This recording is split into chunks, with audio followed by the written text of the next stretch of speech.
Play-in game, the 7-8 game. LeBron, Zion in New Orleans. Winner goes on to play Denver. Early on, the action fast and furious, and Zion was sensational. All over the place. I love his determination in this game. LeBron thinks he's got an easy one. Zion says absolutely not. Comes from behind, and watch him change ends of the floor. Dead sprint, catch it, the strength. Doesn't quite finish it, and LeBron, trailing behind the play, gets his easiest bucket of the night. It's actually an interesting little turning point in the game in that second quarter. That where the Lakers went on a big run and then led pretty much most of the night. But here's Zion at the end of the half. Yeah, bad gamble by LeBron in the backcourt. Zion gets past him, and then what finesse on that finish to finish the half. Zion had 20 points in the first half. Candidly, he was spectacular last night. He absolutely was, and he came with a mindset to attack and be a dominant scorer. Wasn't point Zion last night. It was about being a raw attacker. That's what he did time and time again. And Wendy said on our call this morning, and he was right, it was a basketball tragedy that he got hurt in this game. He scored 40 points. He was fabulous, and you see his frustration as he had to come out. We'll find out about his status for Friday night because the Lakers would take advantage. There's Austin Reeves to Anthony Davis, and then the dagger from D'Angelo Russell. Biggest shot of the night right there. Austin Reeves, great recognition, and D'Lo steps into it, and he's made a lot of big shots for the Lakers this year. He had 5 threes last night, and so the Lakers take advantage, and they hold on to win. They advance now to take on the Nuggets. Again, we showed you this yesterday. They haven't beaten the Nuggets since December of 22.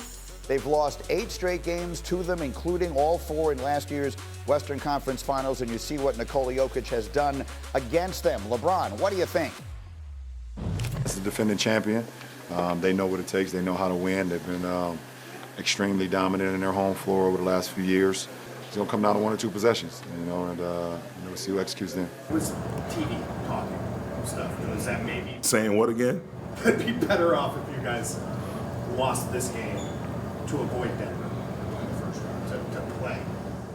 Insane asylum sources say. Sure. Nah, if you it just wasn't sourced. It wasn't. Okay. It was just chatter. Just someone that just got out of the insane asylum.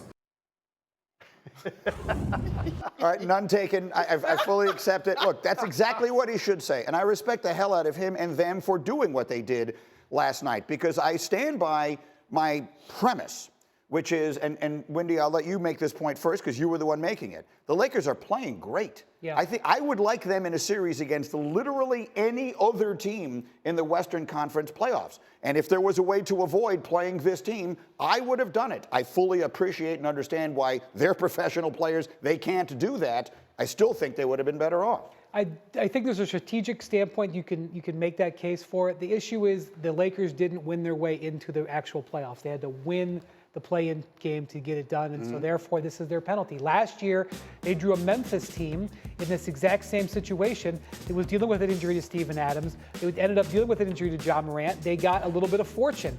This year, not so much, but either way, eventually you have to beat Denver. They know that, and it may actually, be a benefit to them. I thought LeBron was gassed at the end of this game, largely because he had to take on the responsibility of dealing with Zion defensively, and getting those extra 3 days off before now and the weekend is huge, and the extra rest that a first round allows that the conference finals wouldn't allow could give the Lakers a better chance. So, Monica, there is no good matchup for Nikola Jokic in the league, right? He's about to win his 3rd MVP in the last 4 years, and he won the championship last year and is the favorite at least to come out of the West this year. But what can the Lakers do? Let's live in the world where 2 weeks from now, everyone is making fun of me, and I will gladly accept it. If the Lakers win this series, how will they have done it? Their defense will be incredible. They will take full advantage of the size that they have at various positions. Anthony Davis will have to have another monster performance. He had 15 rebounds last night, and none bigger than the rebound he got when LeBron James shot that air ball from the baseline corner. Their role players will have to shoot the basketball well, and you will probably have to make Nikola Jokic a scorer and eliminate his options as far as setting up the rest of his teammates. Now, all of that, far easier said than done. No question. I was laughing a little bit at that graphic they put up of Jokic last 8 games against the Lakers. The scoring number was in giant numbers, and then there's little tiny parentheses. If we can put that up again. Yeah, Cindy. Talk about some numbers that were not treated the way they should be. You had 13 boards, 11 assists. They were kind of in parentheses. And I'm going, wait a second, maybe they should also deserve the same treatment with the giant numbers on the screen, because my point is this. There's just no way to affect him. He can dominate you. There it is. Look at those little tiny numbers in parentheses. 13 boards, 11 assists. Yeah, we might want to put those as a headline, because there's no way that you can get him off track. He can dominate you however he needs to. That ultimately is going to be the difference in the series. So what do you think? I mean, LeBron James at this stage of his life and his career, he's not in this just to get to the playoffs. Does he go into this thing thinking, yeah, we're going to beat these guys? Well, he has to believe that. He's always believed that, but they know they're the underdog. They know that it's going to be a challenge. And most importantly, you want what every underdog wants in any series of situation. You want to steal one of the first 2 games in Denver. They are going to have some extra rest to be able to do that and some extra preparation time. So they'll give themselves a chance to try to come home 1-1. If they don't, 4 out of 5 is probably not happening when you haven't beaten them in the last 8. Look, it's going to be a tough road. I respect the heck out of how they handled that last night. It's what they should do. I mean, and there's a lot of championship pedigree in that locker room. I totally get it. Let's see how they do in the next round. Did we see a dynasty come to an end last night? Steph Curry and his teammates in Sacramento. Loser goes home. Steph trying to get things done. They were all over him all night. They were. I mean, they absolutely suffocated him. They had length on him. They had a great game plan in terms of making him play in traffic. And then the defensive pressure. We saw this repeatedly throughout the night, pressuring up at the midcourt line and forcing turnovers that create points. So much talk about the Warriors, of course, but the Kings waited all year for this game, right? And Steph would do what he could. He had 22, but it wasn't nearly enough, and Klay Thompson really struggled. And he tried to get it going, and this is a difficult finish, but he had some really clean looks in here as well, any one of which could have helped at least stem the tide. I don't think they're winning this game regardless, but it would have certainly helped Steph at least have an opportunity maybe in the fourth quarter to have a meaningful possession. Klay Thompson finished with 0 points in 32 minutes, 0 for 10 from the floor, 0 for 6 from 3 in what could theoretically be his final game as a Warrior. He does become a free agent. Windy expects him to re-sign, but of course there's no guarantee of that. And then it was Sacramento that would take over in the fourth quarter. Domantas Sabonis, 16 points, 12 rebounds. Kings go on to New Orleans. Golden State goes into a summer of a lot of questions. Coach Kerr, what do you think? These guys are all still really damn good players. So hopefully we can re-sign Klay. Draymond and Steph are both under contract, so we're gonna roll it back next year. Could never see myself, not with those 2 guys. I understand this league changes and there's so many things that go into it, and we're not gonna play forever, but experience so much together. And at the end of the day, again, I know they want to win. I know I want to win, and that's all I'm worried about. So earlier on this program, we had a lengthy discussion about their future and Klay Thompson and all the rest of that. And that, of course, is a huge topic here. But someone whose opinion I value sent me a note that said, Greeny, is it worth a deeper dive into the Draymond factor here? Did his actions cost the Warriors the playoffs? And to your credit, Wendy, you touched on that twice in our first hour. I will mention that the Warriors wound up finishing in a flat-footed tie with Sacramento. They lost the tiebreaker. That's how they wound up in 10th.